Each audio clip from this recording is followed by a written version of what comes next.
airplane and smashed directly. One thing that the 9/11 attacks in 2001 have pointed out is that terrorism has become one of the primary threats to global security.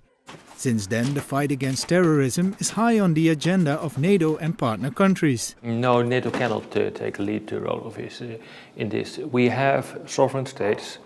The governments of sovereign states should take care of the national security independently. NATO can have a supporting role at best, but NATO should not take a leading role here. As the threat of terrorism is one of the emerging security challenges, NATO invited experts to share their views on NATO's role in countering the problem.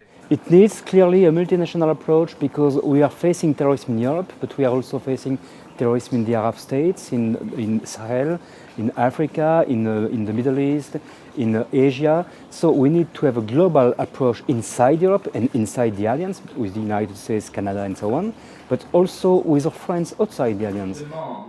Due to the global nature of the threat, which knows no border, nationality or religion, most experts agree that the alliance cannot fight terrorism alone. Well, you should always do it with other institutions. NATO is only one among other institutions to do that. Mostly you need a UN Security Council mandate, a resolution. You need probably the European Union for economic aid, for development aid. And we should have a comprehensive approach for dealing with terrorism, and that means that you also should be able to work together with quite a few other institutions. I think that NATO could be a kind of brain. Could be a brain putting together military people from the military, people from the civil administrations, civilian experts, people thinking out of the box also, and trying to find innovative solutions and to put together all the energies. But when it comes to dealing with this global security challenge, terrorism is still widely seen as a local phenomenon that nations tend to respond to individually. Of course, but you should make a clear distinction between what's happening abroad, for example in the AFPAC region or in the Horn of Africa, and what's happening at home. At home it's a law and order issue. So you should deal with the problem with, for example, your police authorities and your intelligence services.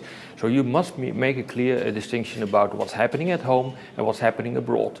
As a military as well as a civilian organization, NATO is in the unique position to work on both sides of the coin.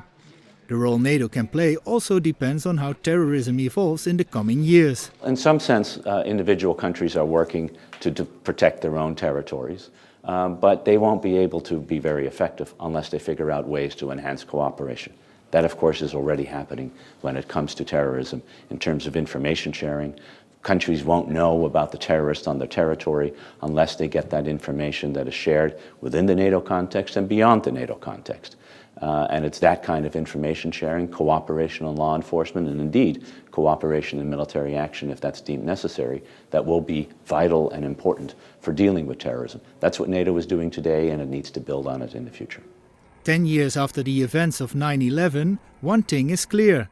In the fight against terrorism, NATO will either be a team player or no player at all. If you continue to have a situation where terrorists are organized in large structures like Al-Qaeda with terrorist training camps, using countries as sanctuaries, trying to develop weapons of mass destruction to carry out massive, spectacular attacks like you saw on 9/11, then I think there's going to be a key role for NATO, for intelligence, for special forces, for NATO operations.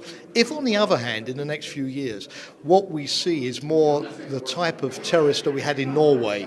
Remember the lone wolf, the extremist ideologue who isn't linked to an organisation, who is radicalising himself or herself on the internet, who doesn't go to a terrorist training camp in northern Pakistan or anywhere else, then that clearly is something much more for the intelligence services, for the police, for the social services, even for the local communities in trying to realise that there is a lone wolf before he or she commits the crime.